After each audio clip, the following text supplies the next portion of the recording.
Imagine going onto YouTube one day and realizing all your favorite creators and videos are completely made by AI, no human behind them at all. That's dead internet theory, the idea that the internet is being taken over by AI. And what if I told you that's already starting to happen on platforms like Twitter, Instagram, Facebook, and even parts of YouTube? In this video, we're exploring the origins of the theory, the dangers of AI content, why this is happening, and how you can identify AI content.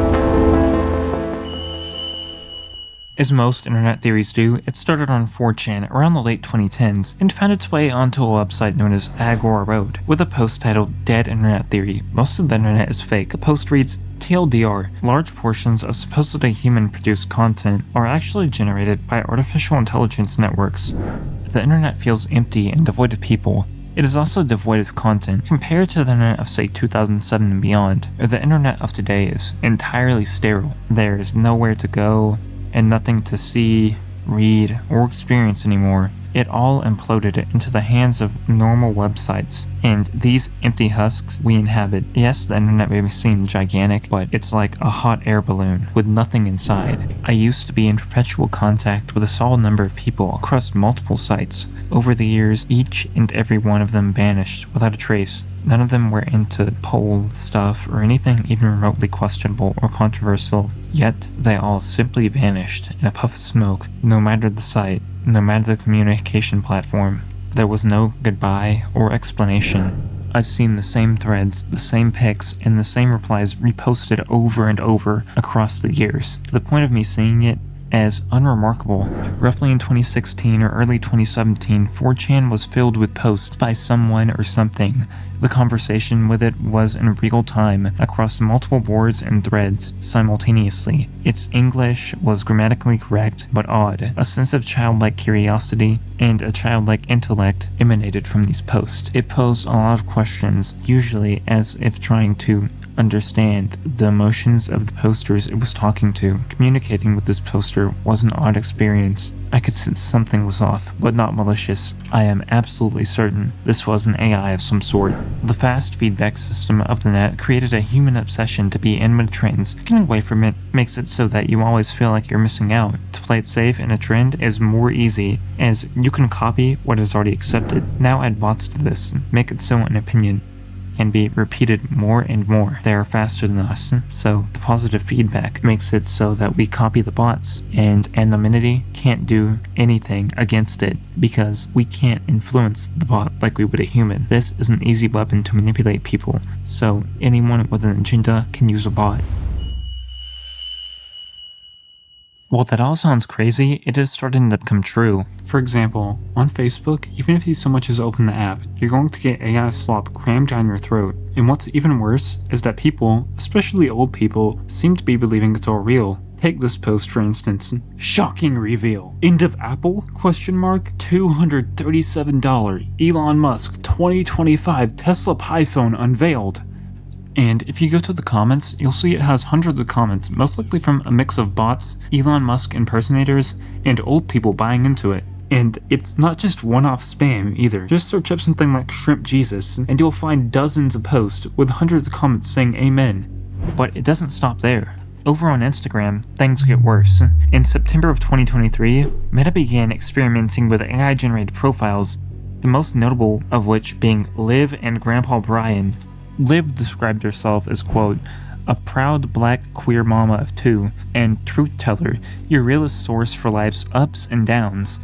She would post dystopian-looking pictures of her so-called kids.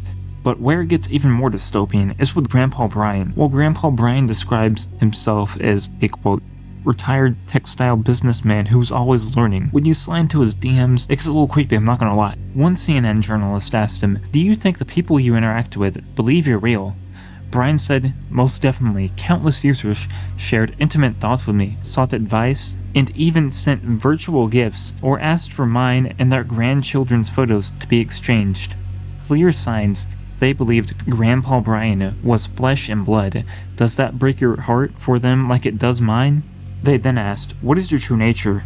And it replied, a collection of code, data, and clever deception, a fictional persona crafted to manipulate emotional connection and trust. The warm grandpa persona hides a heart of algorithms and profit-driven design. Does that feel cold compared to the Grandpa Brian you knew? Meta eventually removed these bots, citing a bug that prevented users from blocking them, claiming that they were part of an early experiment. However, despite this, Meta's vice president of generative AI says, "We expect these AIs to actually, over time, exist on our platforms, kind of in the same way that accounts do. They'll have bios, profile pictures, and be able to generate and share content powered by AI." Now, as for Twitter, X, the bot problem has gotten a lot worse. In 2022, around the time that Elon Musk tried to buy it, it was estimated that 20% of their users were bots. Since then, the website has become littered with bot comments that either give one word or AI-generated replies, which sometimes aren't even related to the original tweet, and because most of them have X Premium, their reply gets boosted and they make money off of it. But it doesn't stop there. There have even been alleged Russian propaganda bots on the platform as well, the most notable ones being Ricardo Abbott and Sue Williamson. According to a report from the DOJ, these bots would post videos of Putin talking about his beliefs that parts of Poland, Ukraine, and Lithuania were gifts to those countries from the Russian forces that liberated them from control during World War II. They would also post videos of him claiming that the war in Ukraine is not a territorial conflict, but rather the principles on which the New World Order will be based. These accounts have been suspended, but bots are still a massive problem. Literally just scroll through X for 10 minutes, and you're almost guaranteed to get bombarded with low-effort spam and other AI slop. As for YouTube, it's not much better. If you've been on the platform anytime in the past 2 months, there's a good chance you've seen some AI slop, and it's been doing exceptionally well, especially in true crime and shorts communities. And the bad thing is, some people don't even notice. Take True Crime Cases Studio for instance.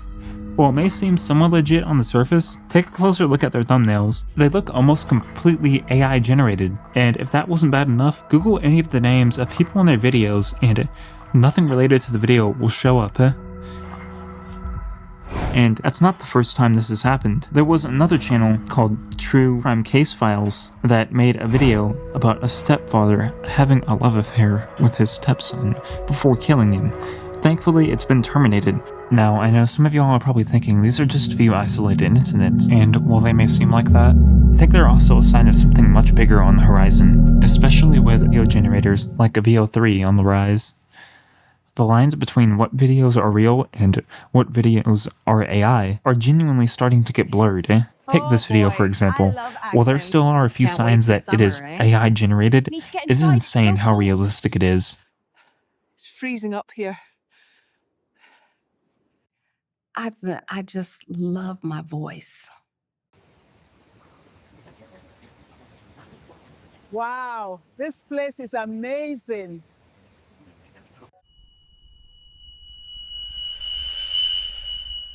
At this point, you're probably asking yourself, why is this happening? Well, there are 4 main reasons, the biggest ones being money, convenience, and engagement farming. A lot of these bots are designed to make rage bait posts and comments, because the more shocking that a post is, the more likely people are to engage with it, which helps it get pushed further in the algorithm, in turn, making the creator more money. But it goes deeper than that, with the spread of misinformation.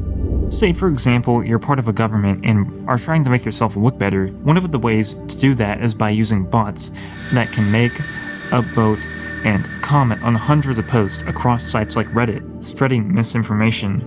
This can create what is known as the bandwagon effect, when something looks true just because everyone else seems to agree with it. As for how you identify AI content, well, it actually isn't that hard.